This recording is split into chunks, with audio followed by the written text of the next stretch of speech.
Muy buenas tardes, los saludos Oscar Sarabia de la Asociación Civil Compras Estatales en el seminario que está programado para el día de hoy y es el tercer tema principal del programa de capacitación Contrataciones Exitosas con el Estado y lleva como título Corrupción en las contrataciones con el Estado. Y creo que es un tema que nos preocupa a todos, pero a veces me llama un poco la atención porque este tema ya lo hemos dictado en otras oportunidades y nuestros sistemas nos indican que es el que menos concurrencia tiene. O sea, muchos decimos que nos preocupa la corrupción, que estamos preocupados por este flagelo que sufre nuestro país, pero sin embargo, cuando se convocan este tipo de temas, la asistencia no es la que esperábamos nosotros, ¿no? Eh, Como ya les hemos señalado en varias oportunidades, los temas que nosotros desarrollamos están dirigidos básicamente a los proveedores del Estado. Si bien es cierto, un funcionario público, un servidor público que nos pueda estar escuchando, puede aprender de lo que les decimos, ¿no? Pero básicamente nuestro interés es el proveedor del Estado. En ese escenario, un proveedor exitoso del Estado, el proveedor del Estado exitoso, debe tener visión. O sea, yo no creo una empresa para que el día de mañana desaparezca, ¿no? Sino yo creo una empresa que hoy día posiblemente sea una micro o una pequeña empresa, luego puede ser una mediana empresa, luego una gran empresa y de repente hasta una transnacional, ¿no? O sea, yo tengo que tener visión de futuro. Luego, un proveedor exitoso debe actuar con responsabilidad, con integridad, con honestidad, con solidaridad y con patriotismo. Estos son los valores que debería de tener un proveedor exitoso del Estado, ¿no? Ahora, estas noticias ya las hemos visto nosotros en los medios de comunicación en épocas anteriores, han salido estas noticias, y por ejemplo, nos dice una de ellas en Ojo Público que la empresa Obrainsa se fue a la insolvencia, ¿no? La próspera socia del Club de Construcción pasó a la insolvencia. Lo mismo Odebrecht se declaró en bancarrota en Estados Unidos. Y la República nos decía en el año 2020 que más de 1.400 empresarios están siendo investigados por corrupción en el país en el año 2020. ¿Cuántos habrán ahora? Entonces, esto pues evidentemente nos muestra que hay empresarios que no han estado trabajando con una visión de futuro, porque yo no voy a constituir una empresa ahora para que me declaren insolvencia o para que me declaren bancarrota o para que me estén investigando por delitos de corrupción, ¿no? Eso no debe ser la visión de un empresario exitoso. Lo mismo, al 4 de octubre del año 2019, el Grupo de Trabajo contra la Corrupción nos daba las siguientes estadísticas. El 4% de nuestro Producto Bruto Interno es el promedio anual que se pierde en corrupción. 39.925 personas a esta fecha estaban siendo procesadas por corrupción en todo el país, siendo Lima y Callao los con más índice de funcionarios investigados. En los últimos 40 años, el Congreso ha estado investigando más de 200 casos de corrupción, posiblemente más. Y el año pasado, la corrupción se convirtió en la principal preocupación de nuestro país. Bueno, eso ya ha cambiado un poco porque ahora la principal preocupación de nuestro país es la pandemia por la que venimos atravesando. Pero la corrupción era hasta el año 2019 el tema que más le preocupaba a los peruanos. Y en este escenario de la corrupción y nosotros que estamos dedicados básicamente al tema de contrataciones estatales, ¿no? A las compras públicas, el escenario de las compras públicas respecto a la corrupción, hay noticias que nos decían que las contrataciones del Estado son 25% más caras por la corrupción, lo que nos decía el diario Correo. Y luego está el Ojo Público, otro medio de comunicación, nos decía que el 40% de las contrataciones con el Estado tienen riesgo de corrupción. Bueno, honestamente, yo diría que estos porcentajes se quedan cortos. RPP nos decía que la Fiscalía señala que se incrementaron los casos de corrupción en 700% a 100 días del confinamiento del COVID. Y nosotros publicamos una nota en nuestro portal diciendo que, haciendo una pregunta, ¿no? Lanzando una pregunta, si es que el decreto de urgencia 070-2020 propiciaba la corrupción. O sea, que hay normas que se emiten a veces que tienen un fin, ¿no? Pero que otras personas cambian ese fin y se aprovechan de las circunstancias, ¿no? Porque este decreto, como vamos a ver algunos ejemplos más adelante, propiciaron mucho los actos de corrupción. Entonces, el escenario creo que lo conocemos todos los días en nuestro portal de noticias de compras estatales. Nosotros también damos cuentas de actos de corrupción, ¿no? Y el Contralor recién hace poco, en el mes de julio, sacó un informe que lo estamos dejando ahí para que lo analicen, y nos da cuenta de que en el año 2020 se perdieron más de 22 mil millones productos de la corrupción. El Banco Mundial en el año 2017 señalaba que las contrataciones estatales tienen un sobrecosto del 25% aproximadamente. Y hay información de que señala que más o menos un 10% en promedio se va en actos de corrupción en las contrataciones públicas. Y si hablamos de un presupuesto en compras públicas de 50.000 millones de soles, estaríamos hablando que solamente en lo que es compras públicas se pierde anualmente 5.000 millones de soles anuales. Yo honestamente pienso que esas cifras están muy por debajo de la realidad. Ahora, el tema que vamos a hablar del día de hoy, si bien es cierto, cuando uno habla de corrupción, inmediatamente está pensando en delito, en coima, en soborno, ¿no? Pero queremos centrar un poco el tema en su contexto real, ¿no? Y para ello nos vamos a la definición de la Real Academia de la Lengua Española, que nos dice qué cosa es corrupción. Corrupción nos dice que es la acción y efecto de corromper o corromperse, ¿no? Y si vemos qué significa corromper, es alterar, trastocar, echar a perder y luego también sobornar a alguien. O sea, es algo que tiene que hacerse de una determinada manera y no se hace. Entonces, el concepto del que vamos a hablar el día de hoy respecto a corrupción no necesariamente está ligado a delitos de corrupción, sino a todo aquel acto que implica hacer algo que está prohibido, no hacer algo que tenemos que hacer mal algo que tiene que hacerse de determinada forma o hacer menos, ¿no? Yo tengo que hacer, utilizar, por ejemplo, un presupuesto de 10 millones de soles y no lo utilizo, o hacerlo tarde, ¿no? O sea, bajo ese esquema es que vamos a enfocar el tema del día de hoy, porque no necesariamente, repito, estamos hablando de delitos de corrupción, ¿no? Sino de todo aquello que no se está haciendo de una manera adecuada. O no se hace, o se deja de hacer, o se hace tarde, o se hace mal, o se hace menos, ¿no?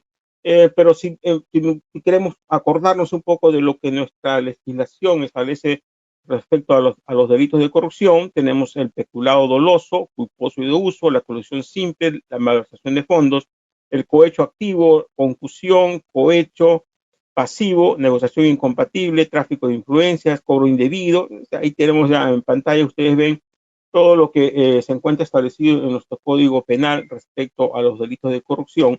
Y en el tema de contrataciones del Estado y para los proveedores, básicamente tenemos pues el de colusión, que es el más conocido, ¿no? Que es un acuerdo clandestino entre dos o más personas para perjudicar a un tercero, en este caso al Estado, ¿no? Para apropiarse de fondos que le pertenecen al Estado. Y estos fondos del Estado en realidad nos pertenecen a todos nosotros, ¿no? Entonces eso lo conocemos como colusión.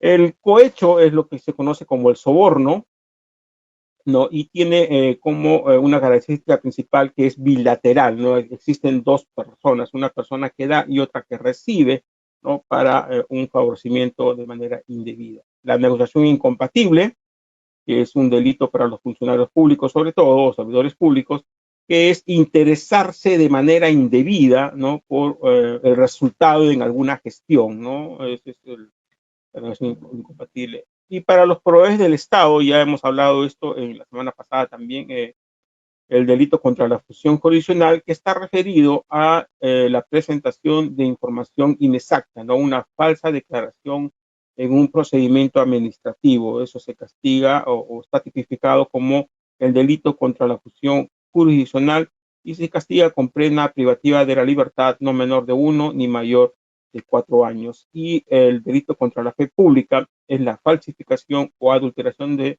documentos, ¿no? Que también lo hemos hablado un poco la semana pasada cuando vimos el tema responsabilidad en las contrataciones del Estado. O sea, este es el escenario bajo el cual se mueve este tema de la corrupción, ¿no? Y también les habíamos dicho la semana pasada, y lo recordamos el día de hoy, que si bien es cierto, no se puede meter a la cárcel a una persona jurídica, ¿no? Quienes van a la cárcel son privados de su libertad, son personas naturales, el gerente de una empresa, el administrador, no sé, alguien a quien se le imputa la responsabilidad como persona natural. Nuestra normativa desde el año 2016, la ley 3424, ya establece también la responsabilidad de la persona jurídica en estos delitos de corrupción, ¿no? Y se establecen algunas medidas accesorias aplicables a estas personas jurídicas que se encuentran pues involucradas en estos actos de corrupción, como la clausura del local, la disolución o liquidación de la empresa, la suspensión de las actividades de la empresa hasta por 2 años, la prohibición de la empresa, la sociedad, fundación de ejercer las actividades donde se cometió este hecho ilícito, o una multa no menor de 5 ni mayor de 500 unidades impositivas tributarias. No, ahora, no solamente la persona natural se le priva de la libertad, sino una empresa puede ser sancionada con algunas de estas sanciones que hemos mencionado, ¿no?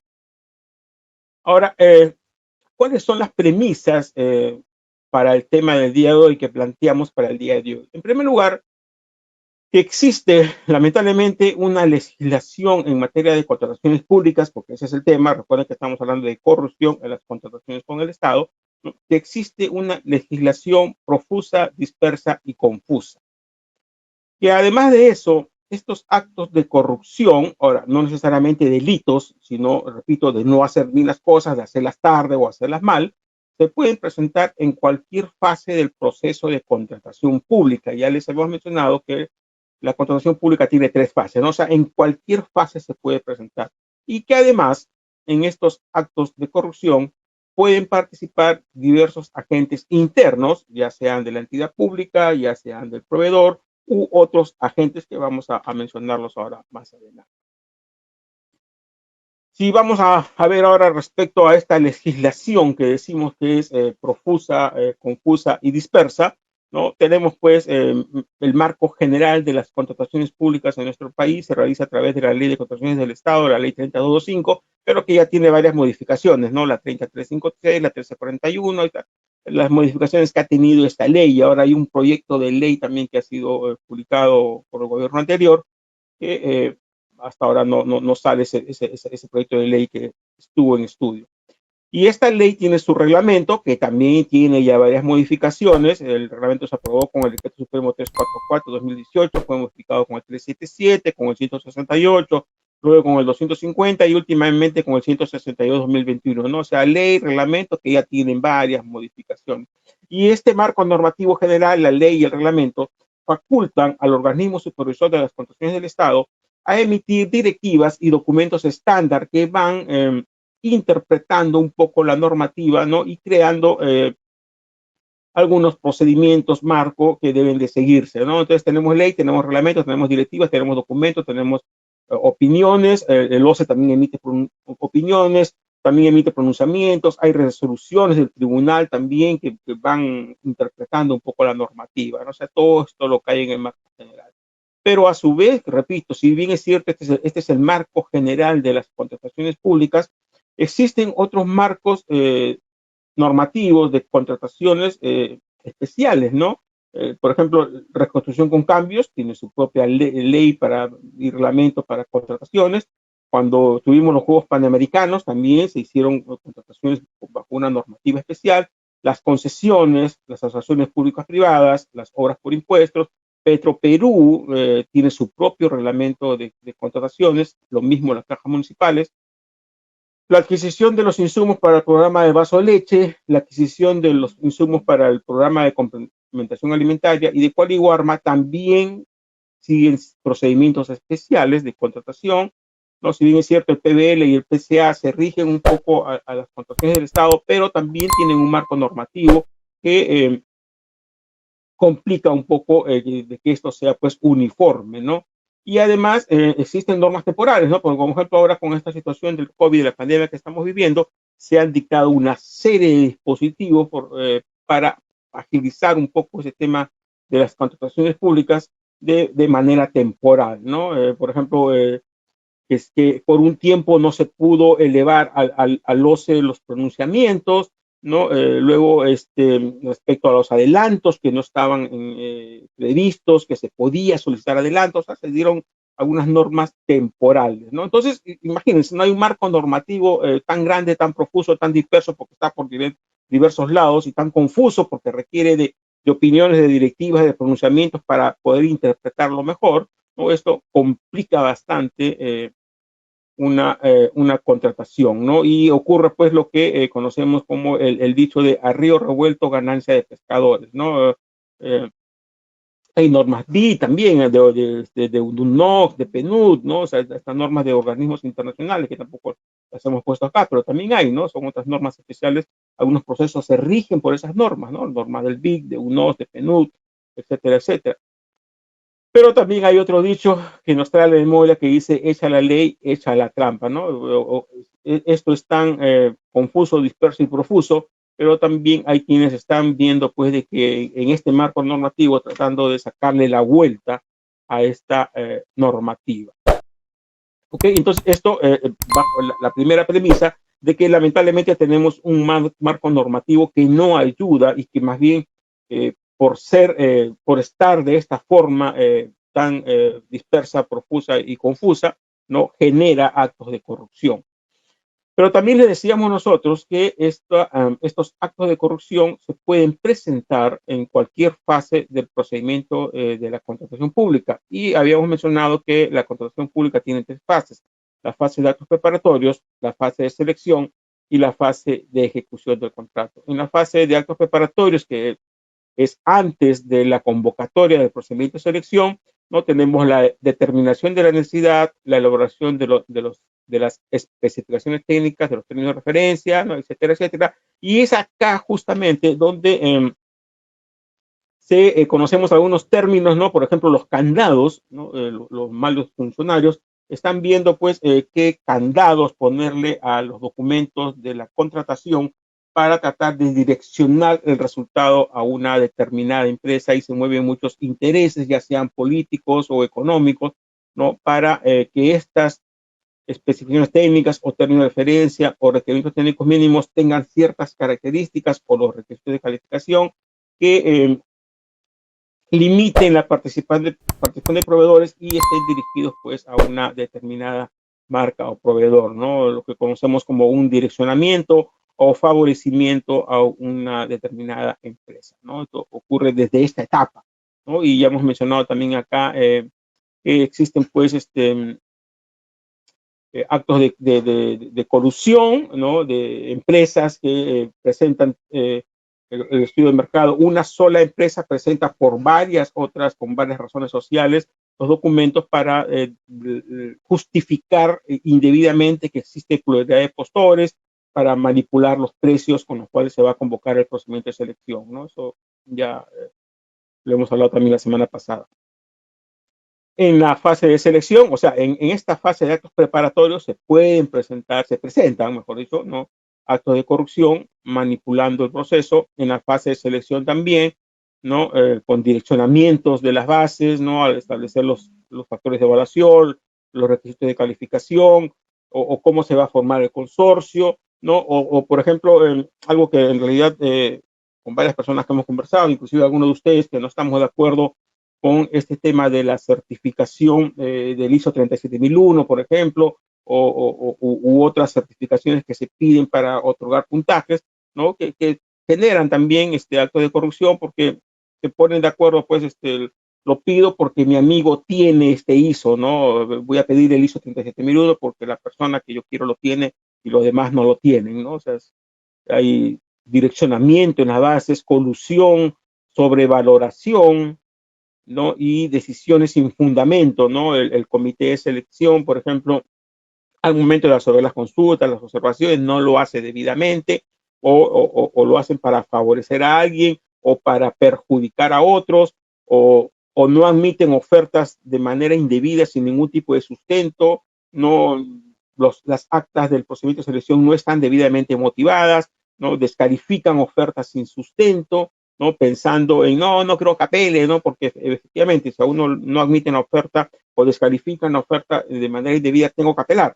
Y una apelación tiene un costo en sí en el trámite, ¿no? El asesoramiento, el tiempo, ¿no? Y aparte que tener una garantía que de ser declarada infundada la apelación se puede perder, ¿no? Entonces el razonamiento del funcionario público es, no, descalifícalo nomás, no creo que apele, no creo que apele porque hay que poner una garantía. ¿No? Entonces de allí la importancia de estos temas, ¿no? De que ustedes conozcan cómo se mueve esto, ¿no? Y motivarlos a que actuemos de manera correcta, ¿no? Siempre les digo, cuando veamos algo que no está bien, denunciemos, quejémonos, apelemos, observemos, elevemos, ¿no? Para que esto se vaya ordenando un poco. Si no lo hacemos, estos malos funcionarios van a seguir haciendo de las suyas, ¿no? Pero de igual manera, en la ejecución del contrato se pueden presentar también situaciones, por ejemplo, en los programas sociales del PBL o PCA, con beneficiarios, población de beneficiarios inexistentes, ¿no? Antes cuando yo asesoraba municipios hasta el año 2018, he asesorado desde el año 2001 hasta el año 2018, he asesorado varios municipios y algunas entidades públicas, ¿no? Y yo veía pues de que se manipulaba la lista de beneficiarios o los productos no llegaban a los beneficiarios, ¿no? Y se vendían en las bodegas, en las tiendas, ¿no? O sea, tantas cosas pues que se ven con este tipo de programas sociales o retrasos en la entrega de los adelantos o retrasos cuando un proveedor tiene retraso también en la entrega de los bienes y presenta una ampliación de plazo indebidamente no se la aprueban, ¿no? A pesar de que está bien sustentada, o aprobación de adicionales o no aprobación de adicionales indebidos o no aprobación de adicionales que debieron aprobarse, ampliaciones de plazo o penalidades, aplicación de penalidades de manera indebida, ¿no?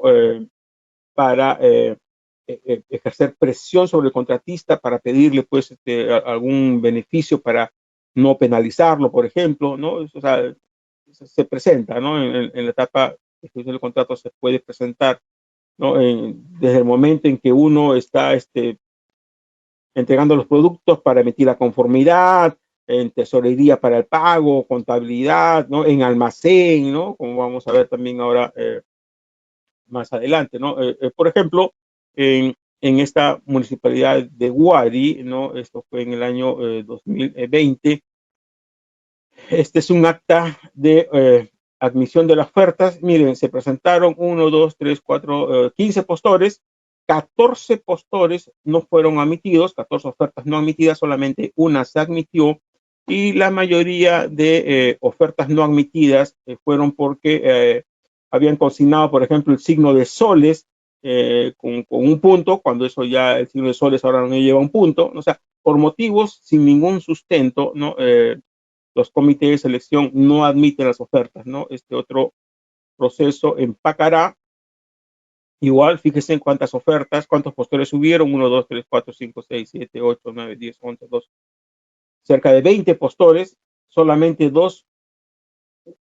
una oferta igual fue admitida y todas las demás no fueron admitidas, ¿no? Eso es lo que ocurre, ¿no? Y hasta ahora, si bien es cierto, esta información es del año 2020, eso sigue todavía viéndose en muchos casos, ¿no? Esto también en Marcona, 9 postores, 6 no admitidos y 3 admitidos, pero estos 3 que se admitieron en este caso, porque yo revisé los documentos de este procedimiento de selección, estas 3 ofertas que se revisaron estaban vinculadas, ¿no? Tenían vinculación entre esas 3 empresas, ¿no? Que también algo que suele hacerse como para simular que existe pluralidad de postores, ¿no? Y cuando yo les hablaba del decreto de urgencia 070, el decreto de urgencia 070, perdón, 020, 2020, lo que señaló era que es 070, acá está mal esto, es el decreto de urgencia 070, 2020. lo que señaló es que durante un tiempo determinado por este tipo de la pandemia, para agilizar estos procedimientos de contratación pública, ¿no?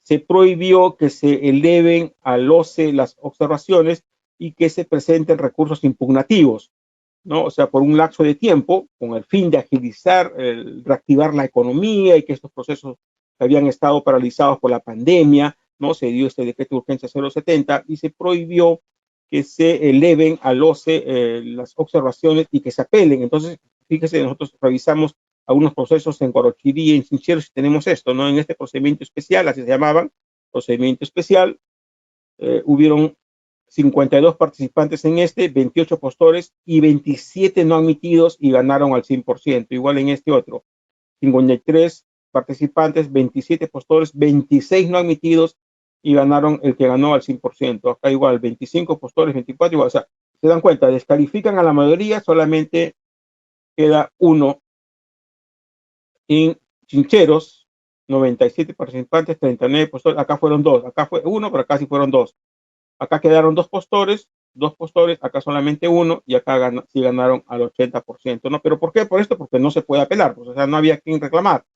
Esto sucedió por el decreto supremo 070, ¿no? Ahora, ya yo les he comentado de que estoy en este tema de las contrataciones públicas desde el año 2001, ya tengo 20 años, en realidad desde 1999, ¿no? Pero en 2001 ya básicamente comencé con entidades públicas. Y a esta época han habido algunos avances, ¿no? Por ejemplo, ahora tenemos el SEACE, ¿no? Antes no había SEACE, ¿no? Y había que, uno se enteraba de los procesos de selección a través de vitrinas o a través del peruano, o sea, no había esta información, o había que presentar las ofertas, o las consultas, por ejemplo, por mesa de partes, y te ponían mil trabas para presentar las consultas, hasta para registrarte, tenías que ir a registrarte a una entidad pública, ¿no? Y te decían, no, la persona que tiene que registrarlo no se encuentra o no está en caja para que usted vaya a pagar, ¿no? O no le dejaban presentar las consultas o hasta las ofertas no las podía presentar, ¿no? Pero ahora felizmente tenemos el SEACE y esas transacciones se realizan de manera electrónica a través de esta plataforma, ¿no? Las convocatorias a través del SEACE, la presentación de ofertas a través del SEACE, las consultas a través del SEACE, la absolución a través del SEACE, eso ya eh, felizmente es un avance, por eso lo hemos puesto acá como avance, porque antes la situación era peor, era más complicada. Cuando no teníamos SEACE, estos malos funcionarios hacían peores cosas, ¿no? Eh, y ahora también tenemos documentos estándar, tenemos bases estándar y solicitudes de expresión de interés estándar, ¿no? Que las aprueba el OCE. Antes yo les comentaba también de que cada entidad pública elaboraba sus bases de acuerdo a su criterio, respetando lo que dice la ley, el reglamento y la directiva, pero no había un documento estándar, ¿no? Entonces, uno podía encontrar la sección general en un lado, la sección específica en otro, ¿no? Los criterios de evaluación por acá en una entidad pública, en otra entidad pública por otro lado, criterios diferentes, pero ahora como hay documentos estándar, ya todo está en orden, las bases tienen una sección general, una sección específica, tienen indicaciones, notas importantes, ¿no? Que dicen, oye, esto, entidad pública, esto puedes hacer, esto no puedes hacer, esto puedes pedir, esto no puedes pedir. Si vas a pedir esto, lo pides de esta manera, no te puedes pasar de estos límites, ¿no? O sea, ya hay indicaciones ahí que van limitando un poco la discrecionalidad de los funcionarios para evitar, pues, estas situaciones de corrupción, ¿no? Y además se han implementado con la normativa de contrataciones públicas algunos procesos especiales, como la subasta inversa electrónica, donde no se califica ni evalúa la parte técnica, sino solamente el precio, se otorga la buena pro al mejor precio, ¿no? O los acuerdos marcos, se hace una gran convocatoria para ver quiénes van a integrar a los acuerdos marcos y se hacen contrataciones tipo Amazon, ¿no? A través de Internet se hacen las contrataciones ya de proveedores seleccionados, ¿no? Por Perú Compras. Y compras corporativas también o contrataciones por encargo también son algunos procesos especiales que están previstos en nuestra normativa de contratación pública que ya están pues favoreciendo esta situación, ¿no? Entonces, eso es en la fase de selección, ¿no? En la fase de selección se presenta de esta manera estos actos de corrupción, pero antes, repito, era peor, ¿no? Yo recuerdo hace algunos años, por ejemplo, en una entidad pública, la subasta inversa antes no era electrónica, sino la subasta inversa era presencial. Y la normativa de subasta inversa señala que tiene que haber 2 ofertas válidas para poder otorgar la buena pro. Eso hasta ahora permanece ese, ¿no? Tiene que haber por lo menos 2 ofertas válidas para otorgar la buena pro en una subasta inversa. Y anteriormente, repito, esta subasta inversa era presencial. Entonces yo recuerdo en una entidad pública hace muchos años, ¿no? Que llegué a la entidad pública ante unas consultas del comité de selección, y cuando llegué estaban por comenzar un acto público de subasta inversa, y fuera del ambiente donde se iba a realizar el acto público habían cerca de 20 personas, cada una con su sobre, ¿no? Y me dijeron pues los funcionarios de que eran los postores que estaban ahí esperando con sus sobres para que se inicie el acto de la subasta inversa, que era presencial, ¿no? En un momento me di cuenta de que todos estaban juntos, reunidos, conversando ahí, ¿no? Entre ellos, ¿no? Y al momento que llaman a los postores para que se presenten al acto público que ya iba a comenzar en presencia del notario, ¿no? Solamente ingresaron, de los 20 que ven ahí con sus sobres, solamente ingresaron 3. Comienzan a llamarlos. Al primero de ellos presenta sus documentos y estaban incompletos, así que no fue admitida su oferta y tuvo que retirarse. Y los otros 2 que quedaron, de ellos sí su oferta fue admitida y se otorgó la buena pro a uno de ellos, ¿no?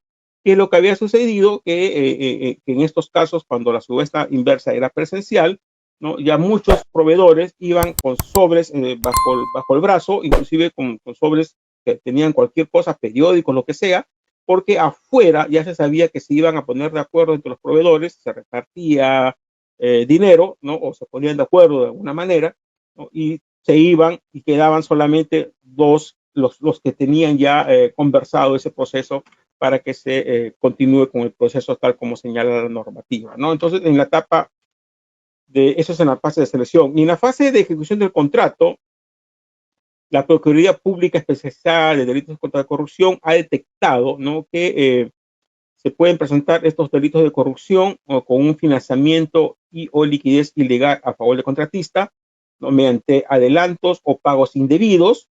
O sea, no corresponde darle adelanto, le doy adelanto, ¿no? O apruebo valorizaciones mayores a las reales, ¿no? Pagos indebidos. Se libera al contratista de la parte más compleja de la obra. Claro, se convoca un proceso con cierta complejidad, entonces yo reviso las bases y veo, es complejo, no me presento, ¿no? Pero al que gana, él se presenta porque sabe, ya ha conversado con los malos funcionarios de la entidad, que una vez que firme el contrato, ¿no? Van a hacer una reducción de prestaciones y van a liberar de una parte más compleja de la obra o del servicio, ¿no? Para favorecer a este contratista. O se generan mayores costos a la prestación por ampliaciones de plazos simuladas o aprobadas de manera ilegal, modificaciones al contrato simulados o aprobados de manera ilegal, o adicionales simulados o aprobados de manera ilegal, ¿no? Y en esta fase de ejecución del contrato también les mencionaba yo de que se pueden presentar situaciones con la conformidad, con los pagos, con las penalidades, ¿no? Con las ampliaciones de plazo, adicionales, etcétera, etcétera, ¿no? O sea, los funcionarios ahí, los malos funcionarios, porque también hay algunos buenos, están viendo pues la forma como beneficiarse, ¿no? De estos contratos con el Estado, ¿no? Entonces, tenemos pues de que estos actos de corrupción se pueden presentar en cualquiera de estas 3 fases, en los actos preparatorios, en la fase de selección y en la fase de ejecución del contrato, ¿no? Entonces tenemos que estar prevenidos para eso. Pero además, les decía yo que la tercera premisa, ¿no? La primera era que tenemos una legislación dispersa, profusa y confusa. La segunda es que se puede presentar en cualquier fase de la contratación pública. Y la tercera premisa es que se puede presentar también en cualquiera de los agentes que intervienen en el proceso de contratación pública. Y entre ellos tenemos 3 grandes grupos. Tenemos la entidad, que es la entidad que está llevando a cabo el procedimiento de contratación pública. Tenemos los proveedores y tenemos otros organismos públicos o privados, ¿no? Son los 3 grandes grupos que vamos a ver a continuación. Cuando hablamos de la entidad, hablamos en primer lugar del titular del pliego, del directorio, si es una empresa pública, del consejo municipal o el del consejo regional, el área usuaria. El titular de pliego, por ejemplo, es el que tiene que aprobar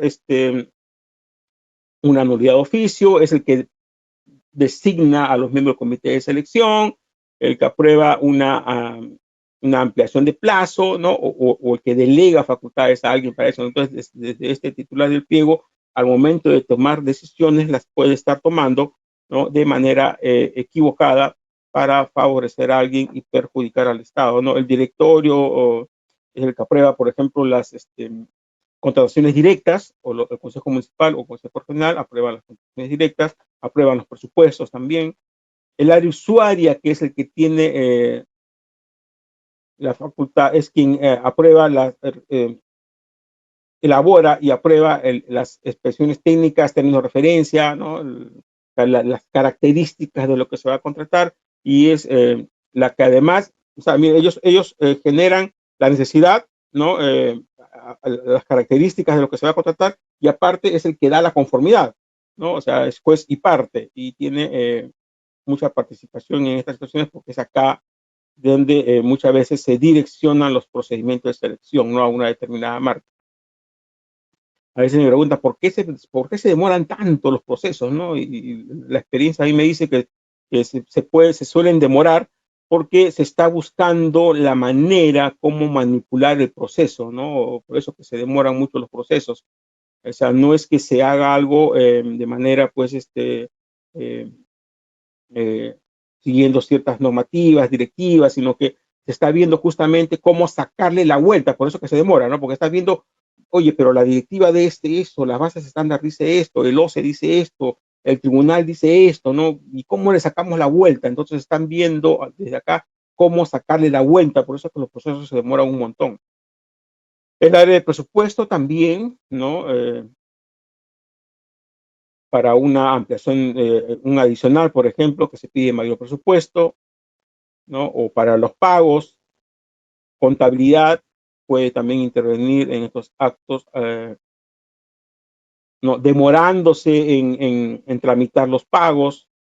Y ahora la normativa también se cambió, ¿no? Hace poco les mencionaba yo que ahora señala de que existe responsabilidad del funcionario o de los funcionarios que deben de emitir la conformidad, y de los que deben gestionar el pago, ¿no? Y hacer el pago. O sea, si bien es cierto, esto pueden estar actuando de manera indebida, pero eso ya es responsabilidad, ¿no? El área de almacén también al emitir la conformidad, tesorería al emitir los pagos, el órgano encargado de las contrataciones, o el comité de selección, ¿no? O sea, algunas de estas áreas podrían estar haciendo algo indebido en estos procedimientos de contratación pública, ¿no? Y esto suele ocurrir muchas veces porque hay carencia de personal calificado, lamentablemente, y esto sucede mucho en provincias. No se cuenta con personal calificado porque las remuneraciones son bajas, una indebida designación también, ¿no? Sin cumplir lo que dice el MOF, lo que dice el ROF, ¿no? Y se designa pues al amigo, al compañero, al miembro del partido, ¿no? Pero no se selecciona y se designa a personal con las calificaciones adecuadas, y personal pues íntegro, honesto, responsable, ¿no? Que realice y con conocimientos adecuados para hacer una buena gestión, ¿no? Eh, Se supone que los funcionarios públicos y servidores públicos que intervienen en el procedimiento de contratación pública deben estar certificados por el OCE, pero honestamente, les soy sincero que yo no sé si estas certificaciones ayudan o no ayudan. Eh, en un tiempo inclusive se estuvo haciendo un negociado con estas certificaciones, porque solamente se autorizaba a ciertas instituciones para que los cursos que esas instituciones brindaran sean los que servían para estas certificaciones, y eso felizmente se corrigió, ¿no?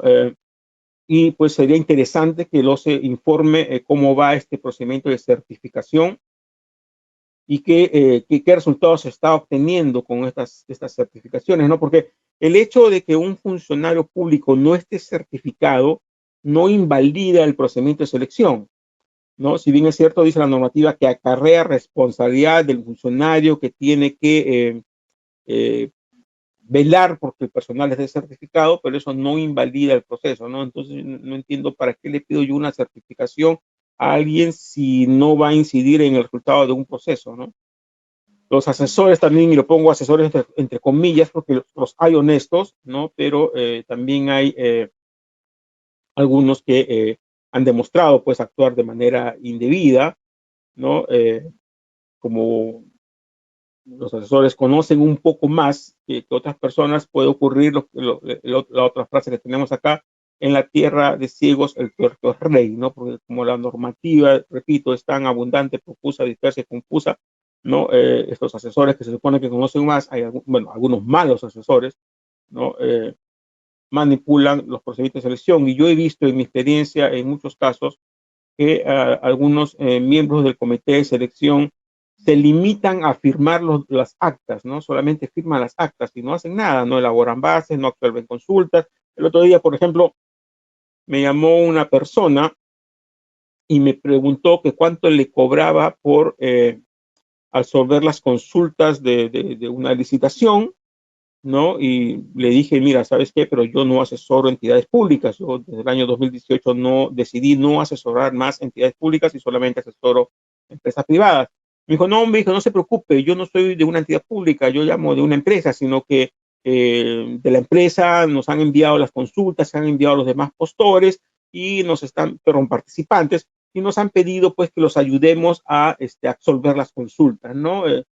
Oye, mire, ¿sabe lo que usted me está pidiendo? Lo que usted me está pidiendo es que yo participe de un acto totalmente reñido, ¿no? Yo no puedo hacer eso, yo no puedo trabajar con una empresa para que esa empresa le dé la solución de consultas a un comité de selección, porque evidentemente eso va a significar pues, que la empresa que está haciendo eso está haciendo algo a su favor, ¿no? Y lo que ocurre con estos malos funcionarios es que tratan de desanimar a los proveedores, ¿no? Con estas decisiones que toman para descalificar las ofertas, para no admitirlas o para penalizarlos indebidamente. Están tratando de desanimar a los proveedores para que sigamos pues, con esa sensación de muchos que nos contestan cuando hacemos nuestra publicidad y dicen, no, todo está corrupto, no, que el otro día revisé un correo, yo me he presentado a más de 100 procesos y no he ganado ninguno porque siempre me descalifican, ¿no? Pero justamente de eso se trata, ¿no? Estos malos funcionarios están tratando de desanimar a los proveedores para que no se presenten a los procesos de selección y se presenten pues solamente con los que ellos ya tienen conversado el resultado del proceso, ¿no? Entonces, yo los animo a que presentémonos, aprendamos, lo importante es que aprendamos para saber ejercer nuestro derecho a defensa, quejar, reclamarse, observar, apelar, todo eso, ¿no?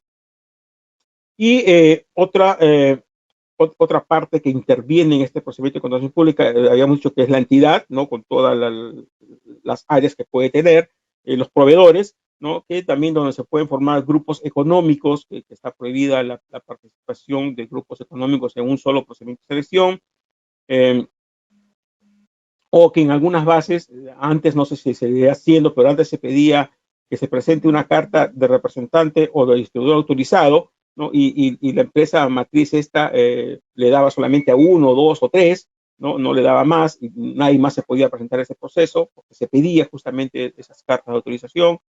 O también los gremios que hablamos la semana pasada, que los vi Indecopy, donde se ponen de acuerdo, ¿no? Por ejemplo, el Club de la Construcción, el Club de las Farmacéuticas, que también salió hace poco, ¿no? Se ponen de acuerdo para dividirse el mercado por regiones, por, por van rotando de proveedores, quién gana, yo gano ahora, tú ganas después, ¿no? O sea, se forman de esta manera los gremios, ¿no? Esas sanciones que hemos visto la semana pasada que Indecopy había ya dado a algunas entidades, ¿no? Estaba el Colegio de Ingenieros, estaba Solgas, me parece, algunas empresas de gas y algunas empresas de hemodiálisis, ¿no?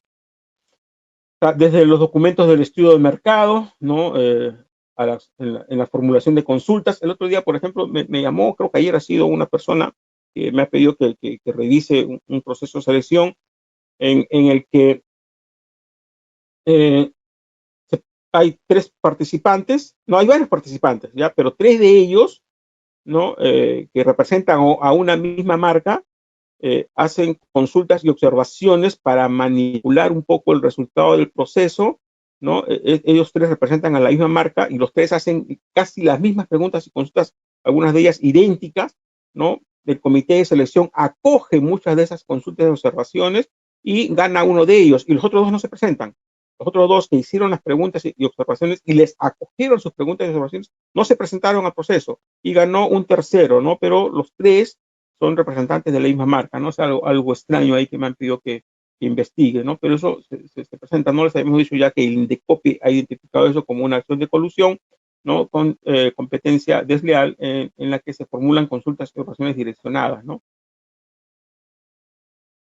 En los documentos de la oferta también, los proveedores presentan profesionales, se pide profesionales con certificaciones, con autorizaciones, y algunos malos proveedores también que presentan información inexacta o documentos falsos en sus documentos para hacerse de la buena prueba de manera indebida, ¿no? O sea, hay proveedores que no actúan de manera correcta, ¿no?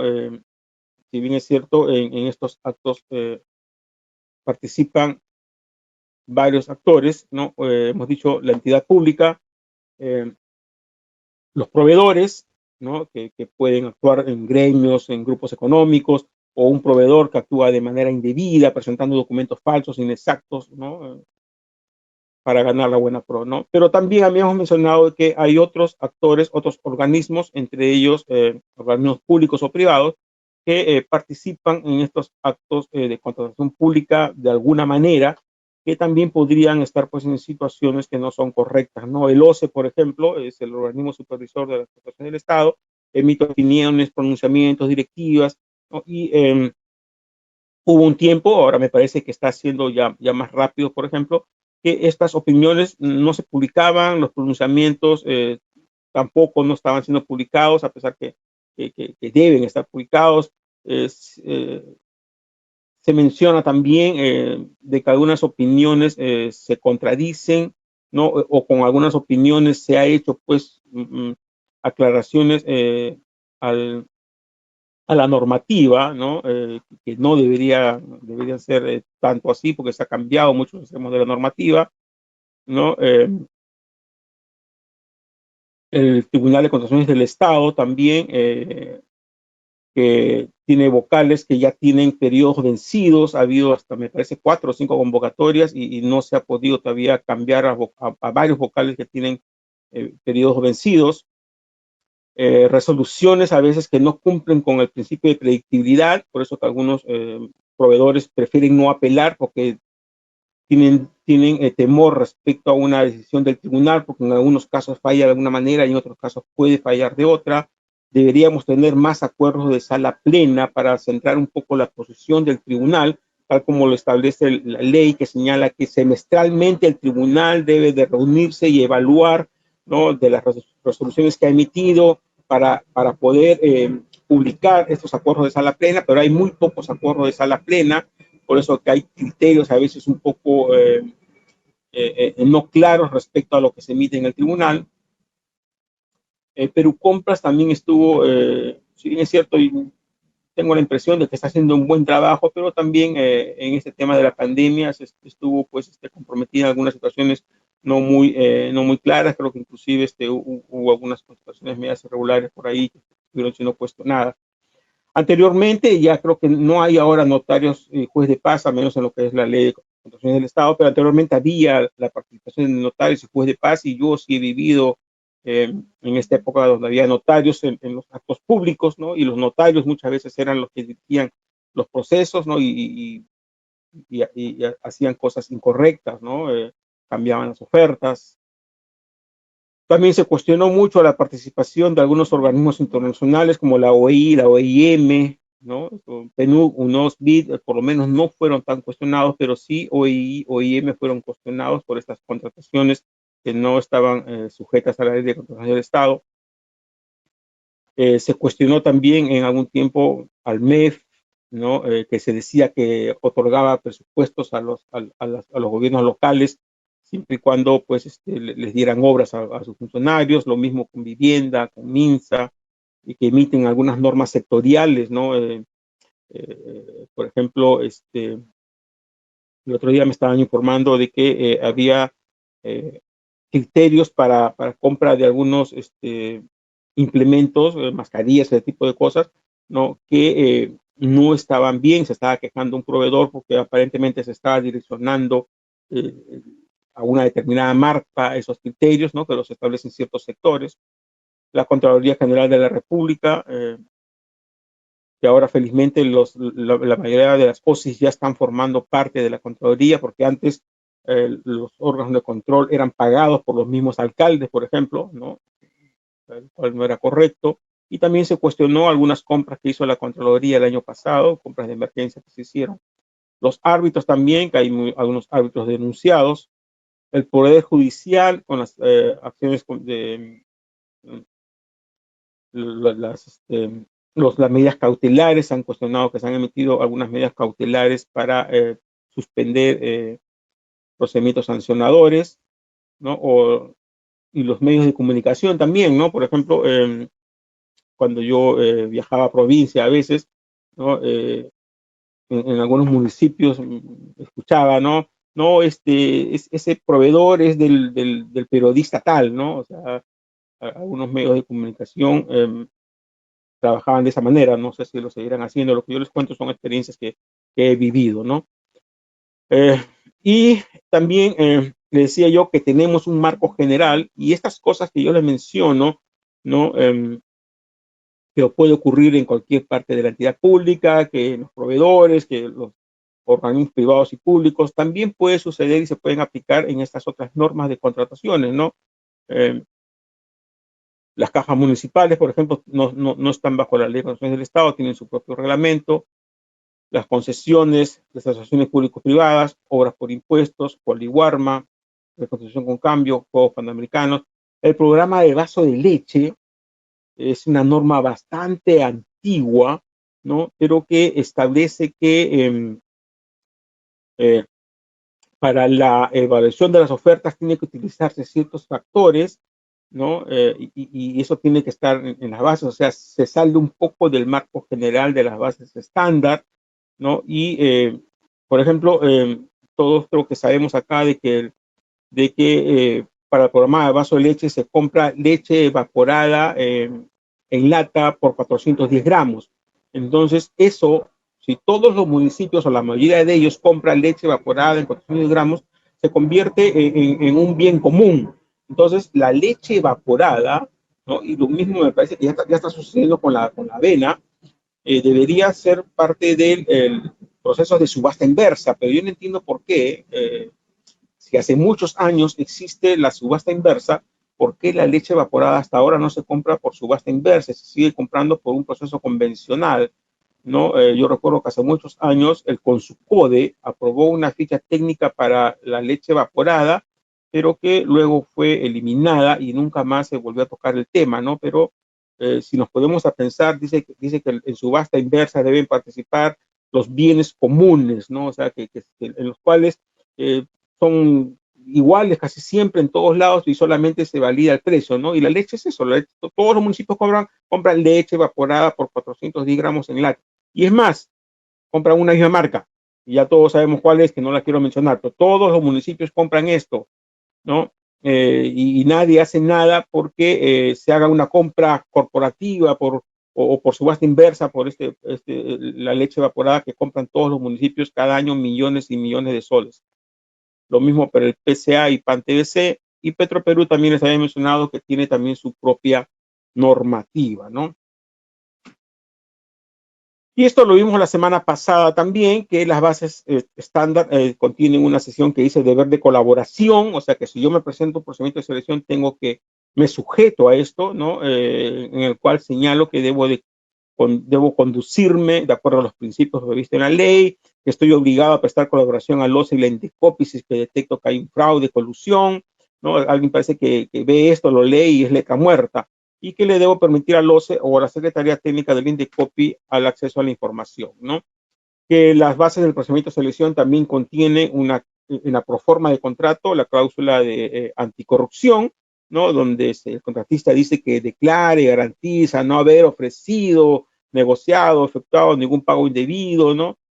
Y me comprometo a conducirme de manera correcta, honestidad, probidad, veracidad, y a comunicar y a adoptar medidas, ¿no? O sea, hay una cláusula que está en ese contrato. Evidentemente, si yo incumplo esta cláusula, eso es pues causal de resolución del contrato, ¿no? El incumplimiento a una cláusula de un contrato determina pues la resolución de ese contrato sin perjuicio de las acciones penales y civiles y administrativas que den lugar, ¿no?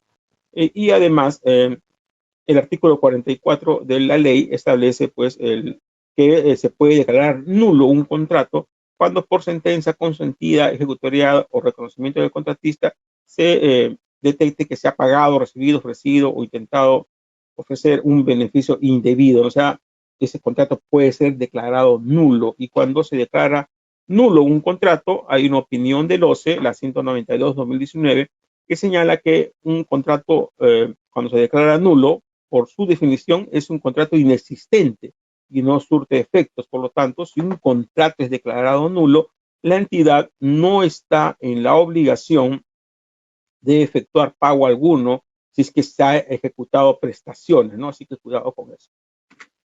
Claro, se puede ir por enriquecimiento sin causa también, ¿no? Pero la entidad no estaría obligada a pagarlo, ¿no?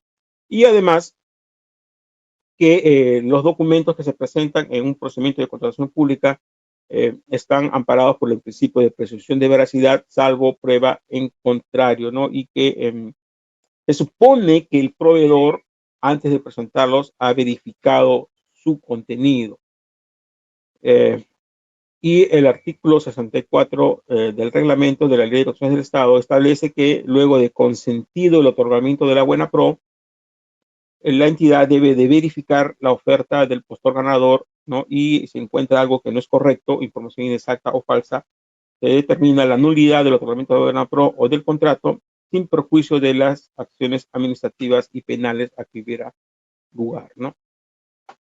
El gobierno publicó el año pasado, se señaló que se había creado un canal único de denuncias, que ustedes lo pueden ver en esta dirección web, ¿no? O sea, hay un canal único de denuncias de actos de corrupción, acá nuevamente lo vemos, ¿no? O sea, hay un formulario que uno completa los datos ahí para presentar denuncias ciudadanas por actos de corrupción, en general en todo el gobierno, no solamente en contrataciones públicas, sino en cualquier otra situación. Lo mismo la Contraloría tiene la web de denuncias ciudadanas ante actos de corrupción, ¿no? Entonces, son dos canales que tenemos para denunciar actos de corrupción, aparte de los órganos de control interno de cada entidad pública, ¿no?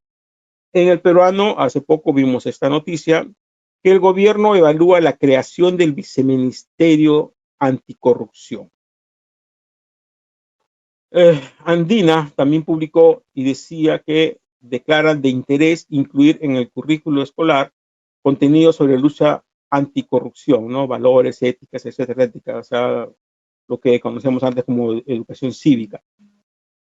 Y el diario Gestión publicó el año pasado, me parece que fue esto, no, este año ha sido, a principios de año casi, que el Contralor General de la República señaló que por cada sol invertido en control concurrente, el Estado ahorra 6.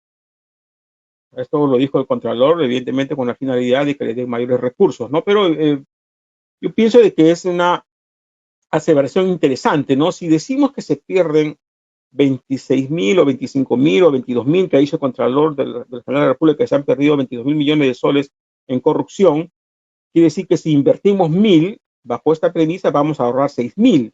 Entonces ya no perderíamos 22.000, sino perderíamos 16.000, ¿no? Menos uno que se está invirtiendo, perderíamos 15.000, haciendo las matemáticas. O sea, si se invierten 1.000 millones de soles anuales para luchar contra la corrupción, ¿no? Se podrían estar ahorrando 6.000 soles anuales. Y nuestras propuestas para la lucha contra la corrupción en las contrataciones públicas serían las siguientes: establecer un marco legal uniforme y eficiente, un solo marco legal, nada de Petroperú, nada de cajas municipales, nada, un solo marco legal. Permanente capacitación de funcionarios y servidores, capacitación especializada y en valores. adecuada selección y designación de funcionarios, servidores integrantes del comité de selección, establecer perfiles de puestos y remuneraciones adecuadas.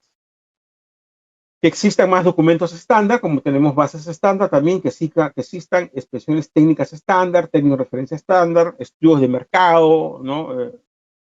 Los resúmenes ejecutivos, por ejemplo, que se publican ahora en los procesos de selección no dicen nada, no hay información. Anteriormente, en un resumen ejecutivo, sí se establecía qué empresas han participado en el estudio de mercado y qué empresas cumplen con la prioridad de postores, ¿no? Pero ahora ya no se dice. Un resumen ejecutivo que usted ve en el CAC, la verdad, no tiene sentido, no sé para qué lo publica, porque yo no le encuentro información relevante en ese resumen ejecutivo. Que existan documentos normativos en las entidades, ¿no? Por ejemplo, muchas entidades no tienen una directiva para contrataciones de menores a 8 UITs, no tienen directiva para contrataciones directas, no tienen directivas de almacenes, de pagos, de adicionales, ¿no? O sea, establecer directivas, y eso tiene que haber un ente, como puede ser la Dirección General de Abastecimientos, que establece los modelos y se las da a los municipios para que ellos adecúen esos modelos, y cada entidad, cada municipio, cada gobierno regional tenga su directiva de 8 ITs, tenga su directiva de contrataciones directas, una directiva para aprobación de adicionales, para ampliaciones de plazo, ¿no? Que todo esté bien parametrado ahí. El uso de medios tecnológicos, inteligencia de negocios, el CAC tiene información muy importante, ¿no? Que debe explotarse más, con sistemas de alertas, trazabilidad, sistemas de blockchain. Nosotros hicimos un seminario hace algunos meses de plataformas tecnológicas para la lucha contra la corrupción, ¿no? Y se puede emplear eso, hay formas, hay mecanismos, ¿no? Por ejemplo, les decía yo de que algunos malos proveedores presentan contratos falsos, conformidades falsas, ¿no? Y se puede establecer pues un mecanismo de verificación de tipo blockchain sin romper el secreto tributario, donde se pueda pues determinar si esos contratos y esas conformidades de supuestas prestaciones han sido declaradas o no a la SUNAT, ¿no? Y la SUNAT actúe de oficio, ¿no? Si es que se está reportando eso. Supervisión y control adecuados, permanentes y oportunos del OCE. El OCE se llama organismo supervisor, pero nos gustaría conocer, mensualmente deberían estar informando el OCE qué ha supervisado y qué resultados han obtenido de esas acciones de supervisión. Verificación de información y documentos en la SUNAT, esto es lo que les decía yo, ¿no? En la presentación de ofertas se presentan muchos documentos falsos, facturas, contratos, conformidades, constancias de trabajadores, ¿no? O sea, que exista un sistema pues donde se pueda verificar todo eso en línea. Participación de las universidades y colegios profesionales, incluir, así como se señala que se va a incluir en los escolares temas de ética y lucha anticorrupción. Y considero que en algunas carreras importantes debería ser un curso obligatorio contrataciones del Estado. Puede ser en ingeniería, en arquitectura, en economía, en contabilidad, en derecho. Debería ser un curso obligatorio porque alguna persona tarde o temprano va a formar parte de un comité de selección o va a ser un funcionario público en el área de compras o va a estar en una empresa que tenga que ver pues con temas de contrataciones públicas. Entonces debería haber un curso obligatorio de contrataciones del Estado en algunas facultades y que estén también pues, ligados a temas anticorrupción en las compras públicas. Mayor participación de la sociedad civil y de los gremios empresariales para cautelar pues el uso de estos recursos que nos pertenecen a todos nosotros.